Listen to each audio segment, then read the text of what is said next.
मऊ की घोसी विधानसभा उपचुनाव में वोटों की गिनती शुरू हो गई है। घोसी में 5 सितंबर को वोटिंग हुई थी और घोसी सीट पर मुख्य मुकाबला बीजेपी के दारा सिंह चौहान और एसपी के सुधाकर सिंह के बीच है और दोनों ही पार्टियां अपनी अपनी जीत का दावा यहां पर कर रही हैं। उधर उत्तराखंड की बात करें, वहां पर भी बागेश्वर में विधानसभा उपचुनाव के लिए वोटों की गिनती शुरू हो गई है और घोसी में कुल 32 चरणों में और बागेश्वर में 14 चरणों में काउंटिंग होनी है। मतगणना को लेकर पूरे इंतजाम कर लिए गए हैं। पहले से ही सुरक्षा पुख्ता कर दी गई है। चाहे घोसी हो या फिर बागेश्वर हो, दोनों जगहों पर उपचुनाव की गिनती आज होनी है। वोटों की गिनती दरअसल आज होनी है। काउंटिंग है आज, मतगणना का दिन है और कौन बाजी मारेगा दोनों ही सीटों पर, कौन विधायक बनेगा ये देखना होगा। फिलहाल बागेश्वर में जो कड़ा मुकाबला देखा जा रहा है बीजेपी और कांग्रेस के बीच है, तो वहीं बात घोसी की करें, मऊ के घोसी में कौन किंग बनेगा, कौन यहां पर बाजी मारेगा ये देखना होगा, क्योंकि दारा सिंह चौहान और सुधाकर सिंह चुनावी मैदान में हैं। तो दोनों जगहों पर वोटों की गिनती शुरू हो गई है। कुछ ही घंटों में ये क्लियर हो जाएगा कि दोनों जगहों पर कौन सी पार्टी का प्रत्याशी जीतता है, क्योंकि लिटमस टेस्ट के तौर पर भी इन चुनावों को देखा जा रहा है। तो ये बीजेपी के प्रत्याशी पार्वती दास जो पूजा करती हुई दिखाई दी हैं। सबसे पहले आज, क्योंकि आज का दिन बहुत ज्यादा महत्वपूर्ण हो जाता है, नतीजों का आज दिन है और आज नतीजे आने हैं, काउंटिंग होनी है। तो ऐसे में सुबह सवेरे पूजा अर्चना करती हुई बीजेपी के प्रत्याशी, दरअसल इन्हीं के पति के निधन के बाद ये सीट खाली हुई है और बीजेपी ने उनकी पत्नी को टिकट दिया है और उन्हें चुनावी मैदान में उतारा है। और यहाँ पर सबसे पहले सुबह सवेरे उठकर पूजा अर्चना करती हुई, भगवान से प्रार्थना करती हुई अपनी बेहतरी के लिए। चलिए सीधा रुख करते हैं, मऊ से राजीव सिंह हमारे साथ जुड़ गए हैं और अभिषेक राय भी मऊ से मौजूद रहेंगे और सुष्मिता थापा हमारे साथ बागेश्वर से मौजूद रहेंगी। सबसे पहले राजीव का रुख कर लेते हैं। राजीव, बहुत ज्यादा महत्वपूर्ण इसलिए भी ये चुनाव हो जाते हैं क्योंकि लिटमस टेस्ट के तौर पर इन चुनावों को देखा जा रहा है। बात मतगणना की करें तो 8 बजे का वक्त था, काउंटिंग शुरू हो गई है और अब तैयारियां किस तरह की आप देख रहे हैं, क्योंकि धीरे धीरे कुछ ही घंटों में स्थिति पूरी तरह क्लियर हो जाएगी। देखिए सीनम, घोसी विधानसभा उपचुनाव की जो मतगणना की प्रक्रिया है वो शुरू हो गई है। जो एजेंट होते हैं, जो कैंडिडेट्स होते हैं, उनको मतगणना स्थल पर बुलाया गया है। आप देख सकते हैं कि इस वक्त मैं मऊ कलेक्ट्रेट में खड़ा हूं, जहां पर ये मतगणना होनी है। वहां पर एजेंटों की लाइन बाहर लगी हुई है। इनको बुलाया गया है 8 बजते ही और कुछ ही मिनटों बाद जो मतगणना है वो शुरू हो जाएगी। घोसी विधानसभा उपचुनाव बेहद अहम है क्योंकि ये एनडीए और INDIA गठबंधन के लिए एक लिटमस टेस्ट के तौर पर देखा जा रहा है। मिशन 2024 से पहले जो इस विधानसभा के नतीजे होंगे वो कहीं न कहीं 2024 के लोकसभा चुनाव को भी प्रभावित करेंगे और यही कारण है कि चाहे एनडीए हो या इंडिया गठबंधन के जो विभिन्न घटक हैं, उन्होंने इस चुनाव में अपने अपने प्रत्याशियों को जिताने के लिए पूरी ताकत झोंकी थी। इसीलिए आपने देखा होगा कि पहली बार मैनपुरी को छोड़कर खुद सपा मुखिया अखिलेश यादव घोसी में उन्होंने जनसभा की और अपने प्रत्याशी के समर्थन में प्रचार किया। तो दूसरी ओर मुख्यमंत्री योगी आदित्यनाथ समेत योगी सरकार के करीब 2 दर्जन से अधिक मंत्री लगातार घोसी में कैंप कर रहे थे और जो सहयोगी दल थे, चाहे सुभाषपा के अध्यक्ष ओम प्रकाश राजभर हो, अपना दल के अध्यक्ष आशीष पटेल हो या फिर निषाद पार्टी के अध्यक्ष संजय निषाद हो, इन तमाम नेताओं ने कैंप किया था। अब देखना यह होगा कि घोसी की जनता ने किसे अपना विधायक चुना है। चुनाव प्रचार के लिए मैदान में उतरे, लेकिन घोसी की जनता ने किसे अपना आशीर्वाद दिया है ये देखना होगा। ये आज क्लियर हो जाएगा। अभिषेक राय भी जुड़े हुए हैं हमारे साथ। अभिषेक के पास चलते हैं। अभिषेक, आप कौन सी जगह पर मौजूद है, कौन से बूथ नंबर पर आप मौजूद हैं और किस तरह की तस्वीरें इस वक्त दर्शकों को आप दिखा पाएंगे? ये देखिए, हम लोग इस वक्त कलेक्ट्रेट परिसर में मौजूद है, जहाँ पे आज वोटिंग हो रही, मतगणना हो रही है। कुछ ही समय में मतगणना हो जाएगी। ये सामने जो बिल्डिंग है, यहाँ पे मतगणना की पूरी बनाया गया है, जहाँ पर पूरा पुख्ता इंतजाम किया गया है सुरक्षा व्यवस्था की और तमाम जो अधिकारी हैं वहाँ यहाँ पहुंचे हैं। और कुछ ही समय में भारतीय जनता पार्टी के और समाजवादी पार्टी के जो प्रत्याशी के उम्मीदवार के जो कैंडिडेट हैं, जो उनके बनाए गए हैं एजेंट है, वो पहुंच रहे हैं लगातार। कुछ ही समय में बैलेट पेपर की गिनती भी शुरू हो जाएगी, लेकिन उनके कार्यकर्ताओं की पहुंचना भी शुरू हो गया है। लगातार अपने प्रत्याशी को जीत की दावा कर रहे हैं, लेकिन अभी तक ले मतगणना की कुछ ही समय बाकी है, क्योंकि अब शुरू होने में, क्योंकि अब देखा जा रहा है कि बैलेट पेपर हो या कुछ जो भी पूरे इंतजाम अंदर किए जा रहे हैं गिनती के लिए। अब कुछ ही समय में पूरी गिनती के लिए जो भी जिला प्रशासन है वो पूरा इंतजाम किया हुआ है। सुरक्षा व्यवस्था पूरी चांद लगातार जो अधिकारियों पर वो नजर बनाए हुए हैं। ठीक है अभिषेक, आप बने रहिएगा हमारे साथ। सुष्मिता थापा भी जुड़ गई हैं बागेश्वर से हमारे साथ। सुष्मिता, बागेश्वर का ये उपचुनाव भी बहुत ज्यादा महत्वपूर्ण हो जाता है। बीजेपी कांग्रेस के बीच जैसा कि हम कह रहे हैं सीधी टक्कर है। अब देखना ये होगा कि जनता किसे आशीर्वाद देती है। बीजेपी के प्रत्याशी पार्वती दास जो अपने पति के निधन के बाद अब चुनावी मैदान में है, वोट मांग रही हैं, और दूसरी तरफ उनके साथ जो मुकाबला है कांग्रेस के प्रत्याशी का। अभी जहां पर आप मौजूद हैं तस्वीरें भी दिखाइएगा, और मतगणना क्या शुरू हो चुकी है वहां पर, क्योंकि 8 बज चुके हैं।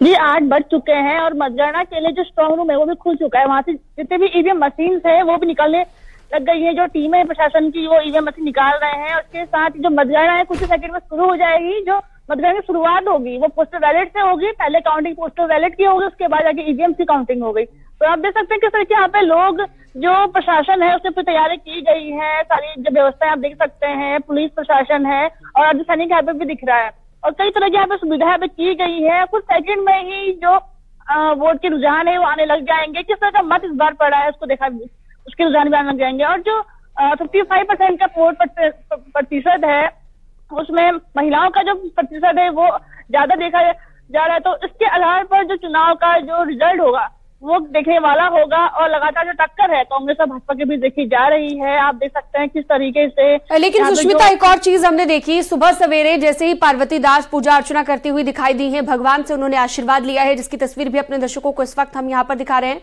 तो सबसे पहले उन्होंने उम्मीद ये जताई है कि जनता उन्हें आज आशीर्वाद दे। हालांकि किस्मत जो है उनकी वो पहले ही ईवीएम में कैद हो चुकी है, लेकिन इसलिए भी ये महत्वपूर्ण हो जाता है क्योंकि उनके पति का निधन हो गया, सीट खाली हुई और अब वो चुनावी मैदान में है। मुद्दों की हम बात कर ले अगर सुष्मिता, तो कौन कौन से वो मुद्दे हैं जो जनता के बीच रखे गए इस चुनाव को जीतने के लिए? ये जो बीजेपी की बात करें तो बीजेपी में जो चंद्रन दास रहे मंत्री, वो लगातार यहाँ विधायक रहे, मंत्री रहे, तो उनकी जो सामाजिक जो छवि थी वो बहुत ही अच्छी थी। लोगों में वो चीजें देखी जा रही थी। और जो उनकी पत्नी है, अब उनकी मृत्यु के बाद जो संवेदना उनके साथ है, और साथ ही जो बीजेपी की पार्टी है, सारे इसके मुख्यमंत्री से लेकर सारे विधायक यहाँ पे बने हुए थे। इस दौरान सभी ने जो जोर से प्रचार प्रसार किया था, तो उसमें विकास के मुद्दे को लेकर वो लोगों के पास गए थे, जनता के बीच इस मुद्दे को लेकर गए थे। और बात करें कांग्रेस की, तो कांग्रेस भी बेरोजगारी है, महंगाई है, जितने भी राष्ट्रीय मुद्दे हैं उन्हें लेकर जनता के बीच गई और उसी आधार पर वोट की अपील की। चलिए देखना होगा कैसे जनता अपना आशीर्वाद देती है। एक बार फिर से राजीव के पास चलते हैं। राजीव, कितने चरण की काउंटिंग होनी है, कितने राउंड काउंटिंग होगी यहां पर? और अगर बात दोनों प्रत्याशियों की हम करें, ये कहना तो बहुत मुश्किल होगा कि किसका पलड़ा भारी है, लेकिन दारा सिंह चौहान जो पार्टी छोड़कर आए और दूसरी पार्टी से अब उन्होंने टिकट लिया, उनके लिए भी ये कहीं ना कहीं हम कह सकते हैं कि साख का सवाल है कि पार्टी उन पर कितना विश्वास, जनता उन पर कितना विश्वास जताती है। देखिए, यकीनन अगर देखा जाए तो ये घोसी चुनाव जहां एक और एनडीए और इंडिया गठबंधन के लिए लिटमस टेस्ट होगा, तो कई बड़े नेताओं की साख दांव पर लगी है, जिसमें सबसे पहले दारा सिंह चौहान जो कि लगातार कई बार पार्टियां बदलकर, चाहे वो कांग्रेस हो, सपा हो, और अब भाजपा के जरिए वो चुनाव लड़ते हुए नजर आ रहे हैं। दूसरी ओर सुबसपा के जो अध्यक्ष हैं ओम प्रकाश राजभर, जिनका ये दावा था कि ये लड़ाई दारा सिंह चौहान बनाम सुधाकर सिंह नहीं बल्कि ओपी राजभर बनाम अखिलेश यादव है, तो ये भी देखना होगा कि उनका सियासी पकड़ इस विधानसभा क्षेत्र में कितनी है। दूसरी ओर सबसे बड़ी बात यह है कि मतगणना कुछ ही मिनटों में शुरू हो जाएगी। 5 सितंबर को 239 मतदान केंद्रों पर 455 मतदेय स्थलों पर ये मतदान हुआ था, जिसमें 50.30% मतदान हुआ था। अगर उपचुनाव की बात करें तो सबसे कम घोसी में ही मतदान हुआ था। तो ऐसे में 32 चरणों में, 14 टेबलों पर 32 चरणों में ये मतगणना होगी और करीब 2 बजे तक ये साफ हो जाएगा कि बीजेपी के उम्मीदवार यहां से जीतते हैं या फिर समाजवादी पार्टी के उम्मीदवार जीतते हैं। अगर बात करें तो दोनों ही दलों के लिए ये साख का सवाल है, चाहे वो सपा हो या भाजपा हो। आगामी 2024 के लोकसभा चुनाव को देखते हुए जिस तरह से ये पहला चुनाव है इंडिया गठबंधन के बाद, तो ऐसे में उम्मीद ये जताई जा रही है कि अब देखना ये होगा कि घोसी की जनता ने अपना समर्थन किसको दिया है और अपने अपने दल के प्रत्याशी को जिताने के लिए दोनों ही दल और उनसे जुड़े जो सहयोगी दल हैं उन्होंने पूरी ताकत झोंकी है। राजीव, एक बार तस्वीरें भी दिखा दीजिए जहां पर आप मौजूद है इस वक्त। सिक्योरिटी के लिहाज से किस तरह के इंतजाम है? मैं आपको दिखाना चाहूंगा अपने सहयोगी से कि आप देख सकते हैं कि यहाँ पर त्रिस्तरीय सुरक्षा व्यवस्था की गई है। भारी संख्या में पुलिस फोर्स और केंद्रीय सुरक्षा बलों की तैनाती की गई है और साथ ही साथ इस पूरे कलेक्ट्रेट परिसर को सीज किया गया है। बाहर आप आरएएफ देख सकते हैं, ये केंद्रीय सुरक्षा बल के जवान हैं, पुलिस से पीएसी हैं और इस परिसर में किसी बाहरी व्यक्ति को आने जाने की इजाजत नहीं दी गई है। सिर्फ प्रत्याशी, एजेंट और मीडिया कर्मी जिनके पास जारी हुए हैं उन्हें ही इस परिसर में रहने की अनुमति दी गई है। आप सामने जो परिसर देख सकते हैं उसी में मतगणना चल रही है। जैसे जैसे मतगणना पूरी होगी उसके हर एक राउंड की सूचना यहां पर आरओ टेबल के जरिए यहां पर पहुंचाई जाएगी और ये बताया जाएगा कि हर चरण में किस प्रत्याशी को कितने वोट मिले हैं। तो कुल मिलाकर उम्मीद यही जताई जा रही है कि 2 बजे तक ये साफ हो जाएगा कि घोसी की जनता ने इस बार अपना विधायक किसको चुना है। क्या वो समाजवादी पार्टी को अपना समर्थन दिया है या फिर भारतीय जनता पार्टी को। लेकिन अभी तक दोनों ही दलों के नेता ये दावा कर रहे हैं कि उनके प्रत्याशी जीतेगा। लेकिन देखने वाली बात होगी कि जो विभिन्न जाति समीकरण थे, जो विभिन्न सियासी समीकरण घोसी के थे, उनको ठीक है राजीव, मैं लौटूंगी आपके पास। बड़ी खबर अपने दर्शकों को हम बता दें, घोसी और बागेश्वर दोनों जगहों पर काउंटिंग शुरू हो गई है। घोसी में पहले 32 राउंड में गिनती होगी और बात अगर बागेश्वर की करें तो 14 राउंड की गिनती यहां पर होगी, यानी कि काउंटिंग होगी। थोड़ी ही देर में रुझान भी आने लगेंगे और ये काफी महत्वपूर्ण हो जाएंगे। तो काउंटिंग शुरू हो गई है, पहला चरण दोनों जगहों पर शुरू हो गया है काउंटिंग का।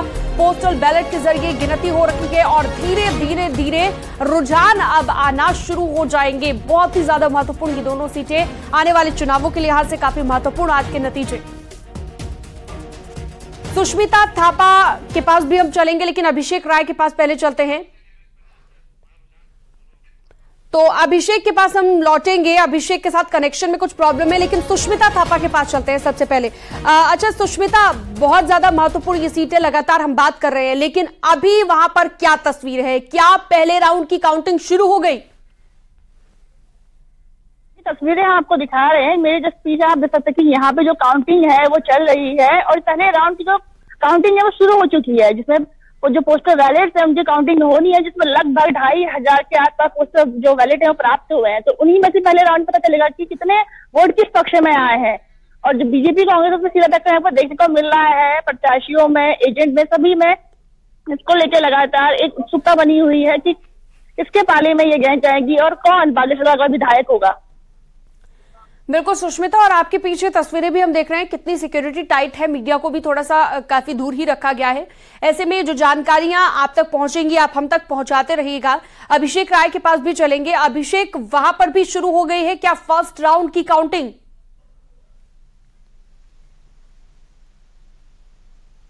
लेकिन उनके प्रत्याशी के जो एजेंट थे वो लगातार लाइनों में लगे हुए हैं। आपको दिखा रहे हैं विजुअल में कि ये उनके जो कैंडिडेट हैं लाइन में लग के अंदर जा रहे हैं, लेकिन कुछ ही समय में सुनाई जो काउंटिंग है जो शुरू हो जाएगी। लेकिन अभी तक अभी शुरू हुआ है, लोग अभी अंदर जाना पहुंच रहे हैं, उनकी तलाशी ली जा रही है, पूरी बाकायदे से चेकिंग की जा रही है। लेकिन अभी कुछ ही समय में बचा है जो मतगणना शुरू हो जाएगी। लेकिन जो पुख्ता इंतजाम किए गए हैं सुरक्षा व्यवस्था की पूरी तरह से चौक चौबंद है, जहां पर पूरी लगातार से पुलिस निगरानी रख रही है, अर्धसैनिक बल की तैनाती की गई है। लेकिन भारतीय जनता पार्टी और समाजवादी पार्टी के कार्यकर्ता अंदर मौजूद हैं, वो अपने लाइनों में लगे हैं और अंदर जाने के लिए तैयार हैं। लेकिन अभी तक ले काउंटिंग शुरू नहीं है। बताया ये जा रहा है कि कुछ ही समय में काउंटिंग शुरू हो जाएगी।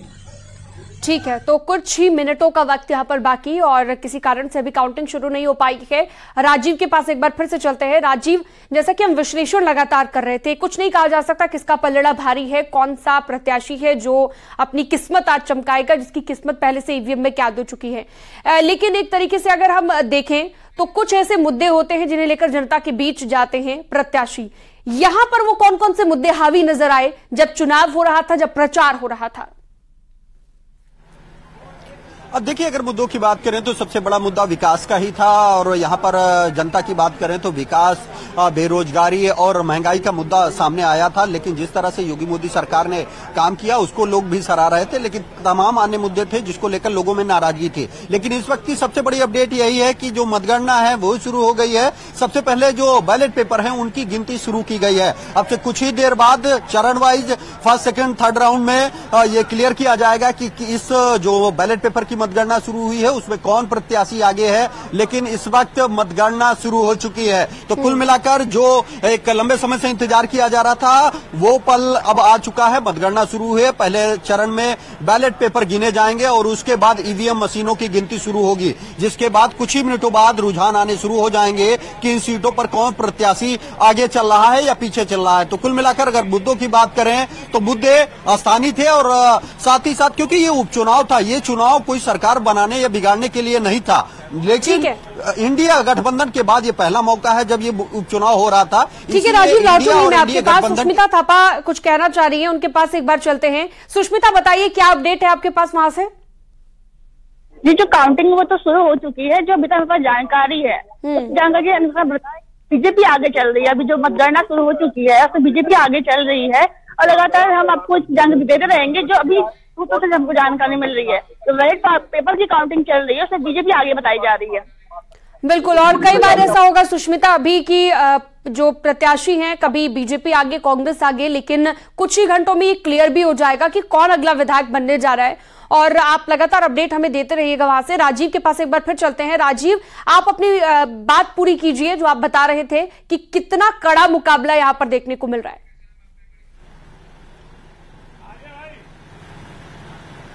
और देखिए, आप देख सकते हैं कि यहाँ पर जो मतगणना की प्रक्रिया है वो शुरू हो चुकी है। आप देख रहे हैं जो ये सामने परिसर है जहाँ पर आपको सुरक्षाकर्मी नजर आ रहे हैं, इसी परिसर में मतगणना शुरू हुई है। पहले चरण में बैलेट पेपर्स की गिनती की जा रही है और जैसे ही बैलेट पेपर की गिनती पूरी होगी उसके बाद ईवीएम मशीन 455 ईवीएम मशीन है, यानी कि 455 मतदेय स्थलों पर चुनाव हुआ था, उनकी गिनती की जानी है। तो ये 14 टेबलों पर 32 राउंड में गिनती की जाएगी और करीब दोपहर 2 बजे तक ये साफ हो जाएगा कि घोसी की जनता ने इस बार अपना विधायक को चुना है। रही बात मुद्दों की, तो तमाम मुद्दे थे, चाहे वो योगी मोदी। अच्छा राजीव, इस बार का मतदान प्रतिशत क्या कहता है? क्योंकि कई बार मतदान प्रतिशत भी ये तय कर देता है कि आखिरकार होने क्या वाला है। एंटी इनकम्बेंसी की भी स्थिति होती है, कई बार मतदान प्रतिशत इस वजह से भी कम रहता है।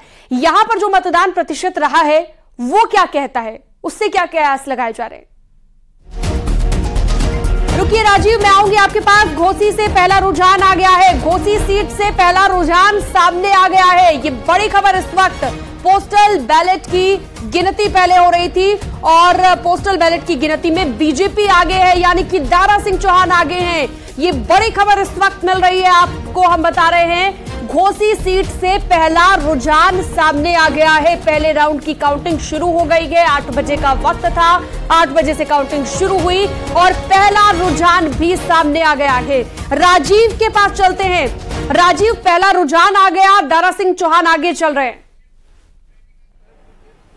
देखिए, जो अब तक की बैलेट पोस्टल की गिनती शुरू हुई है उसमें सूत्रों की माने तो दारा सिंह चौहान यानी जो कि बीजेपी के कैंडिडेट है वो फिलहाल आगे चल रहे हैं। जिस तरह से वोटिंग हुई है वो करीब 50.30% वोटिंग हुई है। ऐसे में ये माना जा रहा है कि जब कम वोटिंग होती है तो कहीं ना कहीं बीजेपी को फायदा मिलता है, क्योंकि अंतिम समय में मतदान के बारिश के चलते वोटिंग परसेंटेज पर एक बड़ा प्रभाव मिला था। और जैसा कि पहले ही जो पहला रुझान आया है बैलेट पेपर का उसमें बीजेपी प्रत्याशी आगे निकले हैं, तो ऐसे में अब देखना यह होगा कि ये क्रम आगे भी लगातार जारी रहता है। ठीक है राजीव, मैं लौटूंगी। इसी बीच एक और जानकारी आपको दे दें कि बागेश्वर में भी पहला रुझान सामने आ गया है। यहां पर भी बीजेपी का प्रत्याशी आगे चल रही है, यानी कि पार्वती दास। बागेश्वर सीट से भी पहला रुझान सामने आ गया है। ग्राउंड जीरो से सुष्मिता थापा हमारे साथ मौजूद हैं और पल पल की अपडेट हम तक पहुंचा रही हैं। सुष्मिता, यहां पर भी बीजेपी आगे चल रही है। दूसरी तरफ उत्तर प्रदेश में भी जो उपचुनाव के नतीजे आ जा रहे हैं सुष्मिता, वहां पर भी बीजेपी आगे है। और जहां पर आप मौजूद हैं इस वक्त, यानी कि बागेश्वर में, यहां पर भी बीजेपी का प्रत्याशी पार्वती दास आगे चल रही है। सुष्मिता जी, बागेश्वर में जो भी रुझान मिल रहे हैं उसमें पोस्टल बैलेट की जो गिनती है उसमें बीजेपी आगे चल रही है। और जो जानकारी हमें लगातार मिल रही है उस जानकारी के अनुसार बता दें, बीजेपी इस वक्त जो पहली राउंड है उसका आगे चल रही है। अभी 1 घंटे के समय में क्लियर हो जाएगा कितने वोटों से वो आगे चल रही है। जो अभी तक रुझान मिल रहा है उसमें बीजेपी आगे चल रही है।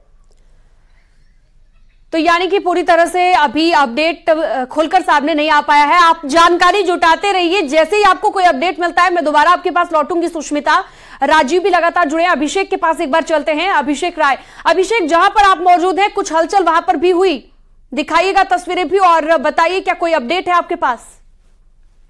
ये जो अंदर है बैलेट पेपर की गिनती शुरू हो गई है। लगातार जो बीजेपी के प्रत्याशी है वो आगे चल रहे हैं लगातार, मगर जो भारतीय जनता पार्टी और समाजवादी पार्टी के कार्यकर्ता हैं अंदर जाने की कार्यकर्ता लगातार सिलसिला जारी है और अधिकारी इन पे तलाशी ले रहे हैं और लगातार यहाँ पे तलाशी भी ली जा रही है और माना जा रहा है कि दारा सिंह चौहान आगे चल रहे हैं अभी, मगर अभी तक अभी तक घोषणा नहीं की गई है कि कौन सा प्रत्याशी आगे चला है, लेकिन इतना जरूर है कि जो अंदर से खबर आई कि दारा सिंह चौहान आगे चल रहे हैं। वोटिंग परसेंटेज को लेकर अभिषेक हम बात कर रहे थे राजीव से भी, वोटिंग परसेंटेज क्या कह रहा है इस बार का? जी देखिए, इस बार 50 से करीबन वोटिंग प्रतिशत हुआ था, लेकिन जो पहले की अपेक्षा कम हुई है इस बार वोटिंग, क्योंकि सुबह का वक्त था, सुबह भी लोग निकले थे, लेकिन धूप थी, इसके वजह से लोग वोटिंग करने के लिए सोचे कि शाम को जाएगा, लेकिन शाम के वक्त करीब 4 बजे से बारिश होना शुरू हो गई, लेकिन उसके लेके जो मतदाता थे उसमें काफी नहीं जा पाए मतदान केंद्रों पे, जिसके वजह से वोटिंग अभिषेक फिलहाल आपको रोकना चाहूंगी, बागेश्वर सीट से पहला रुझान आ गया है, जैसा कि हमने आपको बताया। बड़ी खबर इस वक्त आपकी टीवी स्क्रीन पर, बागेश्वर सीट से पहला रुझान सामने आ गया है। पोस्टल बैलेट की गिनती में बीजेपी आगे है, यानी कि पार्वती दास आगे चल रही है। सुबह सवेरे पार्वती दास उठी, पूजा अर्चना उन्होंने की, भगवान का आशीर्वाद लिया और आज अपने लिए उम्मीद की, एक अच्छी कामना की और बागेश्वर में पार्वती दास आगे चल रही है, जैसा कि हमने आपको बताया। तो जैसा कि हम लगातार आपको अपडेट दे रहे हैं, चाहे वो बागेश्वर हो, चाहे वो मऊ की घोसी सीट हो। एक बार राजीव के पास फिर से चलते हैं। राजीव, विश्लेषण तो देखिए अभी से नहीं किया जा सकता, लेकिन माना जा रहा है कि 2 बजे तक स्थिति पूरी तरह से क्लियर हो जाएगी। ऐसे में अभी जो तस्वीरें हम अपने दर्शकों को दिखा रहे हैं, आप दिखाइएगा सिक्योरिटी किस तरह से टाइट है और पहले राउंड की काउंटिंग शुरू होने के बाद क्या कुछ आपको बदलाव वहां पर नजर आया? कोई हलचल बढ़ी हो या कम हुई हो सिक्योरिटी के लिहाज से? देखिए, अभी मतगणना का शुरुआती दौर है और यही कारण है कि अभी जो 14 टेबलें हैं उनके एजेंटों को एक एक कर एंट्री कराई जा रही है। हालांकि फिलहाल जो बैलेट पेपर है उनकी गिनती शुरू हो चुकी है। इस वक्त मैं मीडिया सेंटर में हूं, जहां पर आप देख सकते हैं कि ये तमाम सीसीटीवी फुटेज लगाए गए हैं, जिनमें आप देख सकते हैं कि ये वो मतगणना स्थल है। ये 14 टेबलें हैं जहां पर मतगणना का काम शुरू हुआ है और यहां पर आप देख सकते हैं कि बैलेट पेपर ये यहां पर गिनती शुरू हुई है। तो कुल मिलाकर लगातार कोशिश ये की जा रही है कि जल्द से जल्द जो निर्धारित समय है उसके अंदर यहाँ पर कार्रवाई को पूरा किया जाए, मतगणना को पूरा किया जाए। आप देख सकते हैं कि लगातार सुरक्षा के भी चाक चौबंद इंतजाम किए गए हैं। जो पुलिस प्रशासन के आला अधिकारी हैं वो मौके पर हैं और लगातार यहाँ पर जो मतदान कर्मी हैं वो भी बैलेट पेपर की गिनती शुरू करते हुए नजर आ रहे हैं। तो कुल बिल्कुल पारदर्शी तरीके से ये मतगणना हो पाए, इसके भी पूरे इंतजाम दिख रहे हैं राजीव, जैसा कि आपने दिखाया कि पूरा इंतजाम हो चुका है। और न्यूज 18 उत्तर प्रदेश उत्तराखंड को दर्शक वहां पर देखते हुए, वो भी आप देख सकते हैं सीधी तस्वीर आपकी टीवी स्क्रीन पर, और वहां पर भी जो स्क्रीन है वहां पर न्यूज 18 को लोग देख रहे हैं और इसके जरिए हर अपडेट ले रहे हैं। और हमारे सहयोगी राजीव भी लगातार जुड़े हुए हैं, अभिषेक राय हमारे साथ जुड़े हुए हैं, सुष्मिता थापा हमारे साथ जुड़ी हुई हैं, और ये दिन भर जब तक नतीजे नहीं आते तब तक आपको जानकारी देते रहेंगे। इसलिए आप न्यूज 18 उत्तर प्रदेश उत्तराखंड के साथ लगातार बने रहिएगा।